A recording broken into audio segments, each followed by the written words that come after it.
Akazienzendo podcast.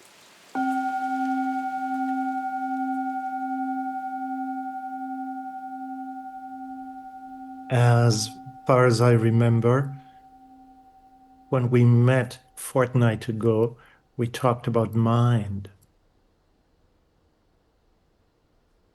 And whenever, in the context of Buddhist practice, people talk about mind, confusion arises. And that's a good thing. I want to say this right away. Confusion in the context of practice, in a way, it's like compost. It's nutriment. It helps the tender plant of Dharma in all of us to grow. But in my experience, not only last time, but over decades, confusion around quote unquote mind arises because all of us live in a context where mind is a word that refers to something that we think we can locate and describe. To put it very simply, mind is what's happening within our heads. And it's different from the body, and maybe it's even different from sensory experience or from emotions, and so on and so on. Buddhism has a very different approach to mind, and yes, it can be confusing. I try to make it clearer tonight, but it could happen that basically I'm reinforcing confusion. I'm not doing this on purpose. Please know that.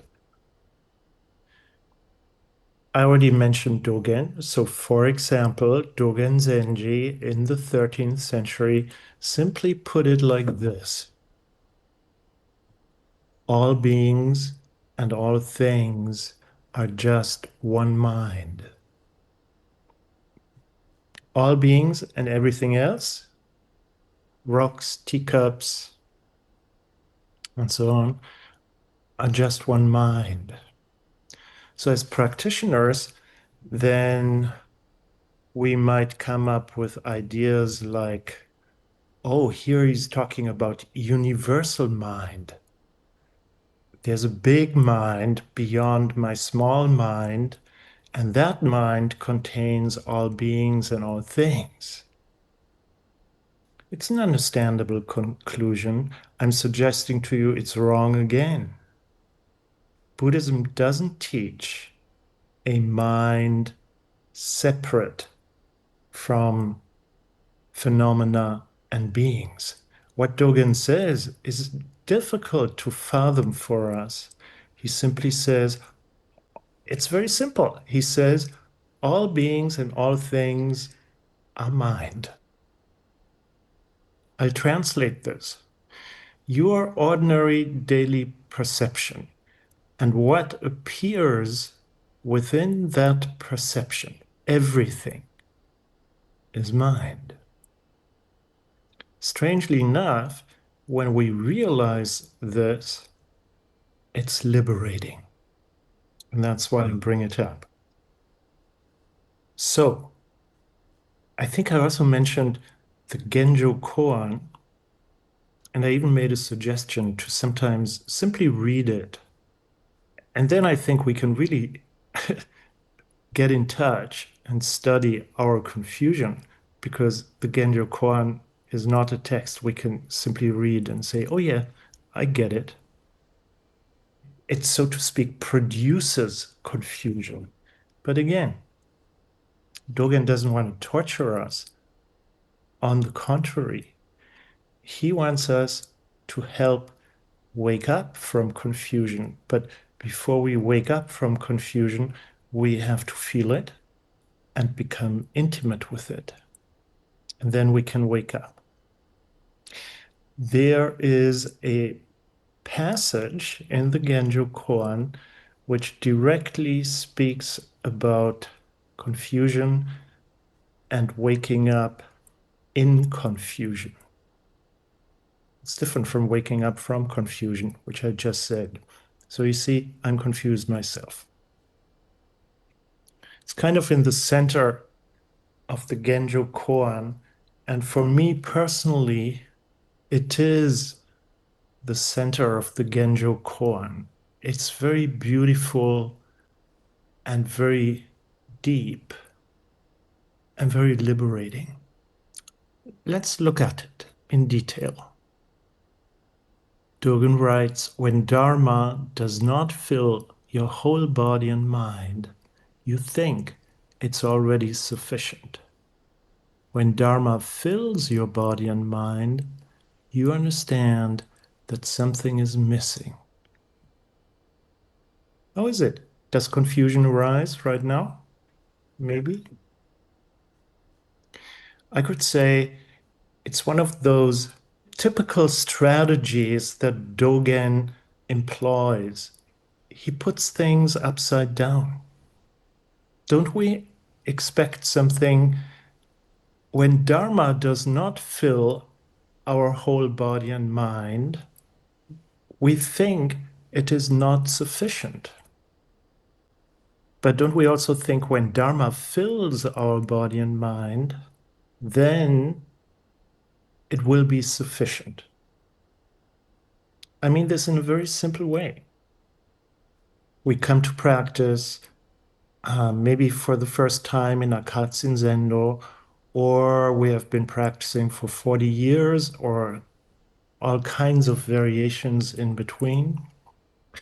And we think, oh, one day I will get it. One day I will be able to practice shamatha and really experience a lasting peacefulness. Or if I only study a little bit harder, I will be able to transform or let go of these persisting negative thoughts in my mind. That's when we think it doesn't fill my body and mind yet. Something is missing. And then we project something onto the future. Oh, if I practice hard enough, if I do a few more sessions and retreats on Serifos, then it will be sufficient. Then I will get it. But he says the opposite. Do you see that? When Dharma does not fill your whole body and mind, you think it's already sufficient. When Dharma fills your body and mind, you understand that something is missing. Well, maybe sometimes we sit in Zazen or another practice, and we have a good meditation and think, oh, that's it. I'm feeling good now. And maybe it will continue like this for the rest of my life. When Dharma fills your body and mind, you understand that something is missing. For me, I just want to say this, for me, it is one of the most profound statements in practice. For example,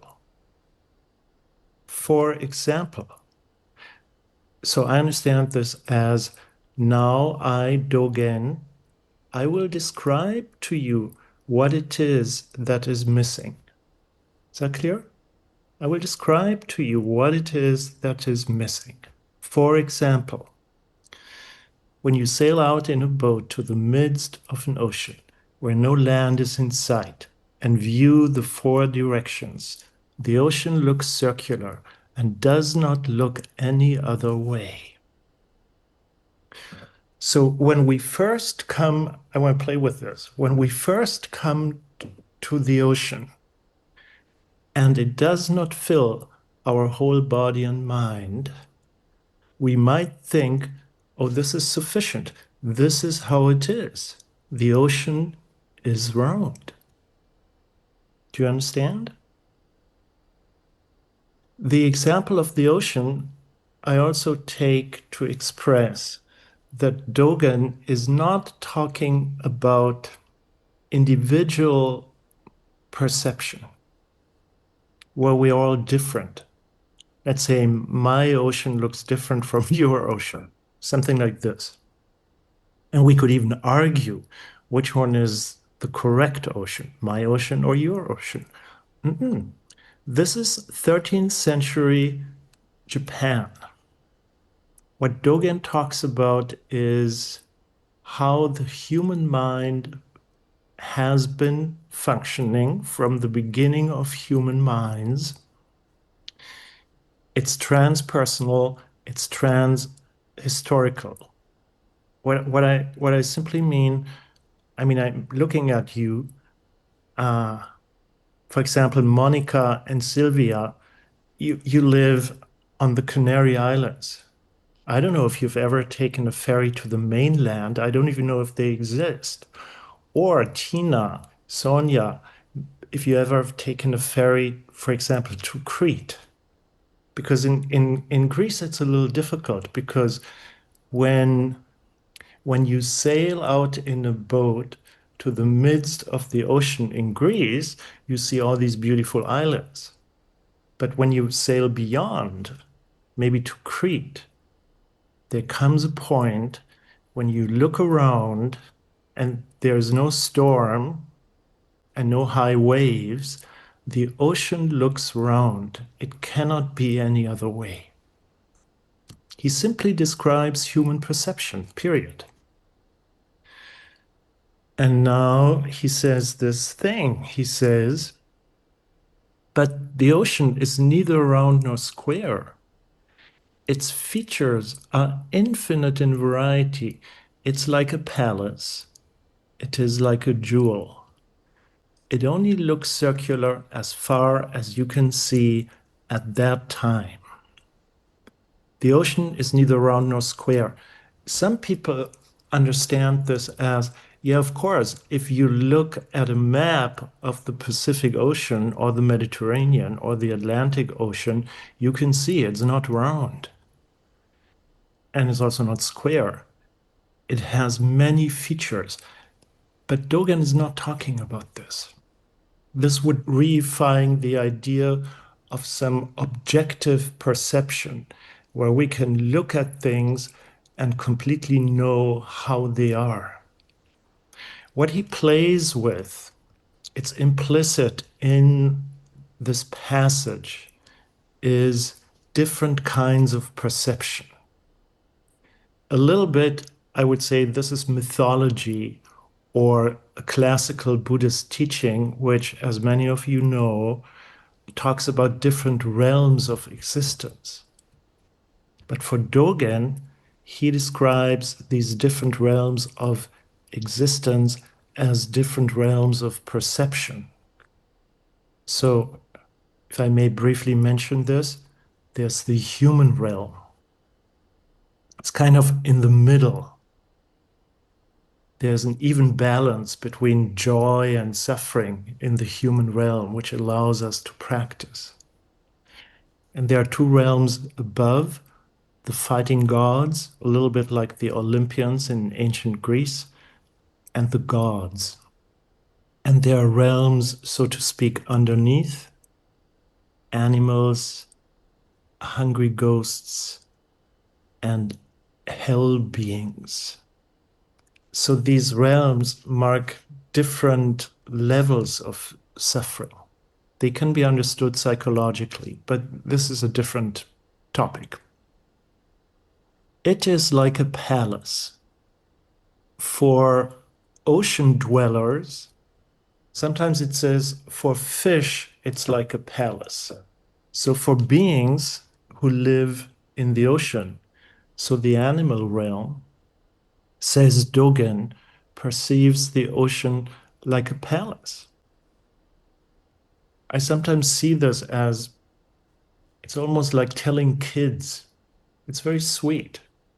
You know, you see fish swimming through large halls like in Versailles, or they hide in small chambers, or they see jewels in corals. It's kind of beautiful. It is like a jewel.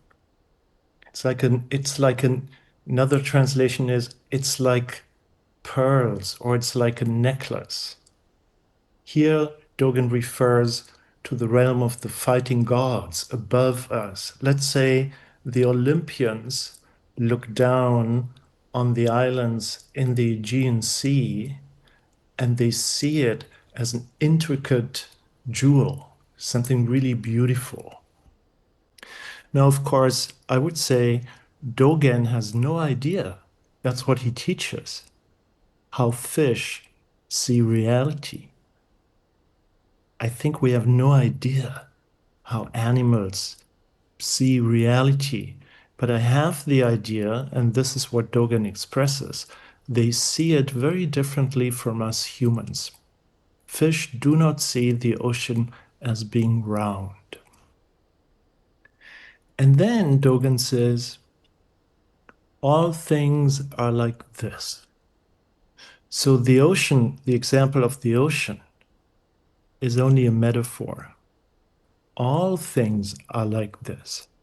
Though there are many features in the dusty world and the world beyond condition, you see and understand only what your eye of practice can reach. Here we come to practice.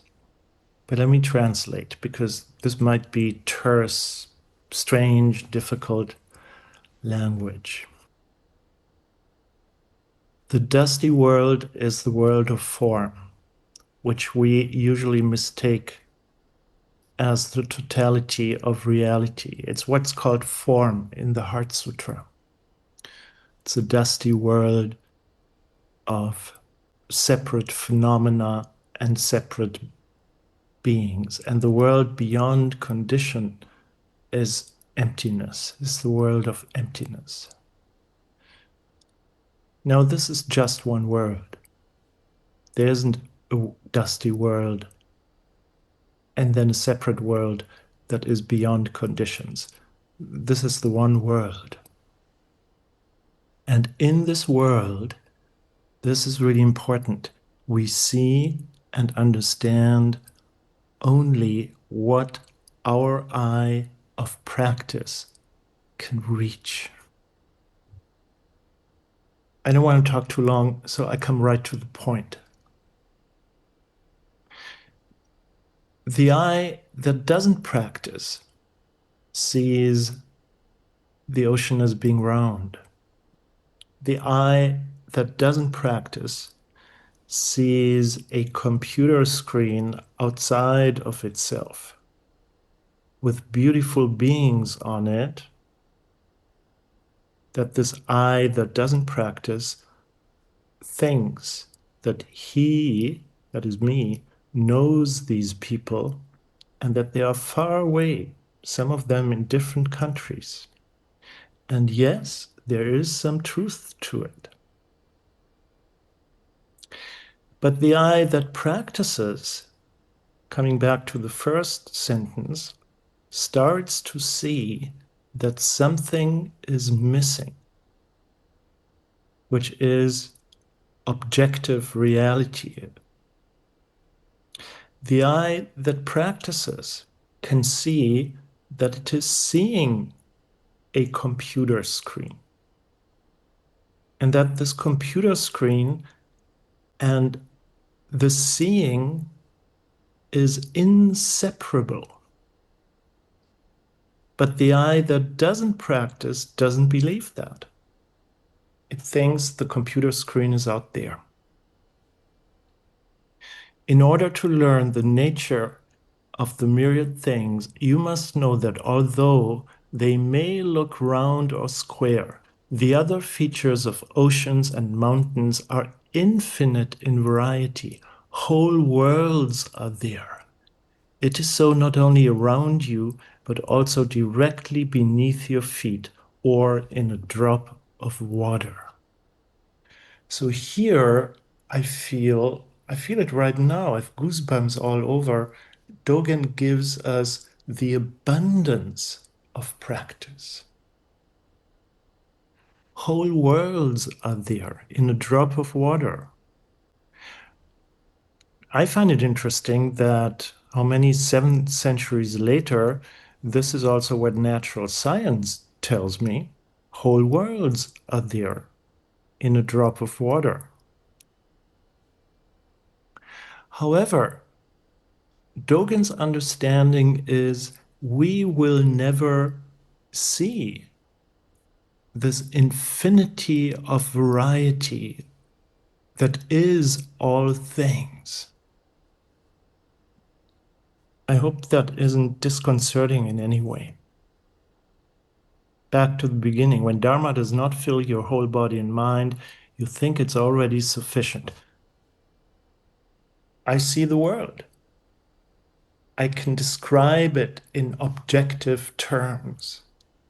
And because I can describe it in objective terms, I can make use of it. I can change it. I can manipulate it.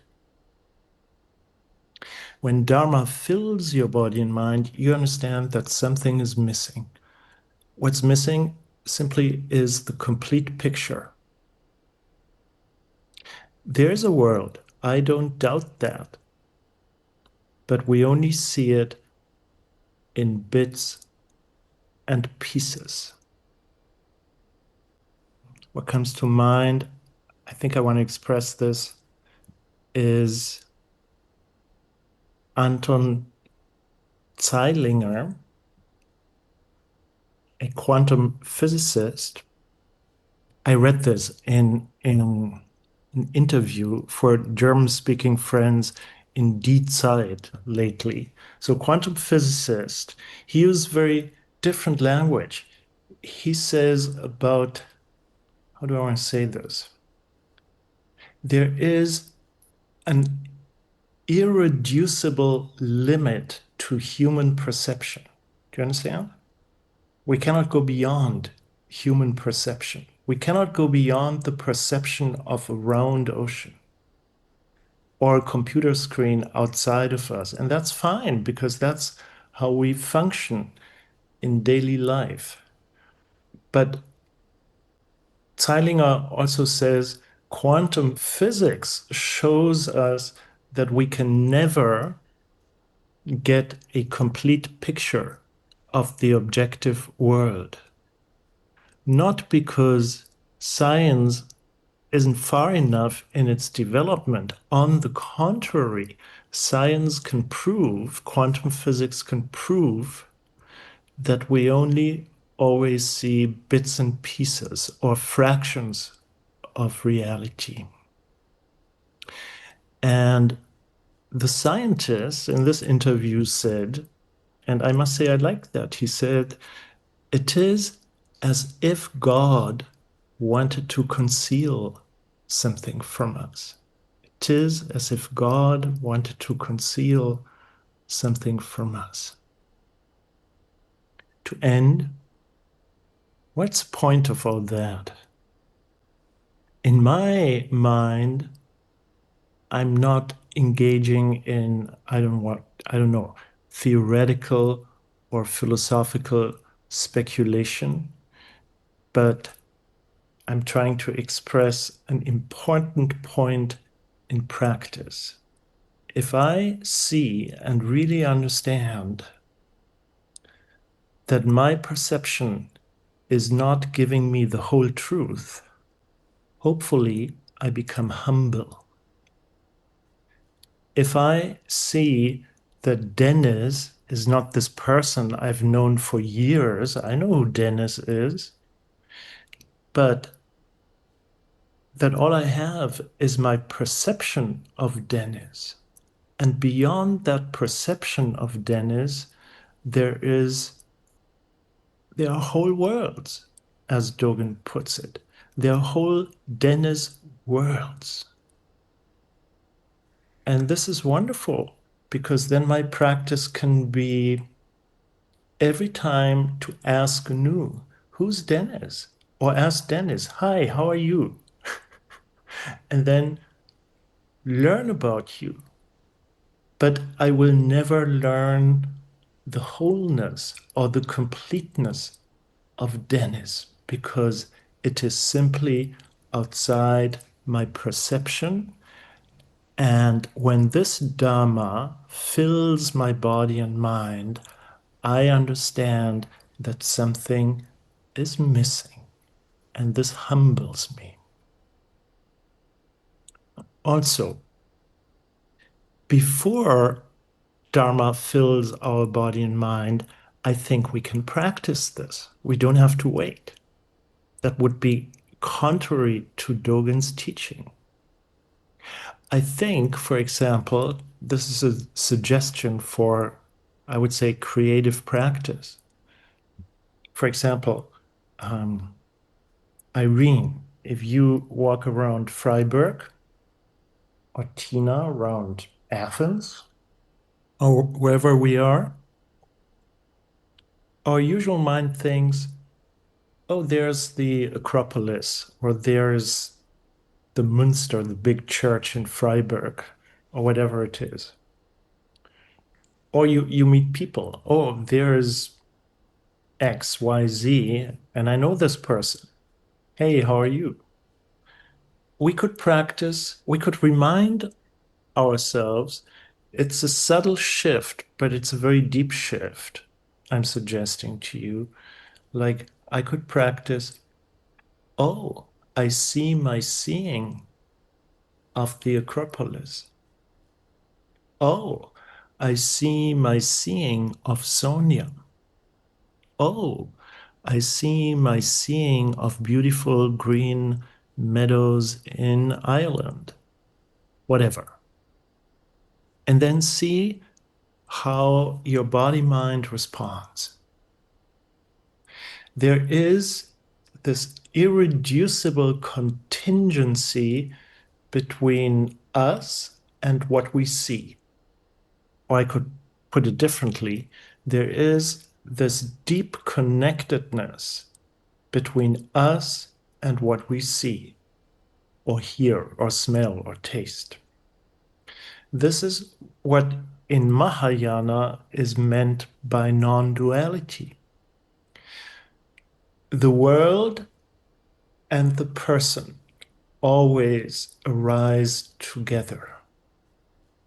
The world is giving you your life, and you, believe it or not, are giving the world its life as your perception. And also this, we can practice, we can try to practice before we fully understand this, before it fills our body and mind fully.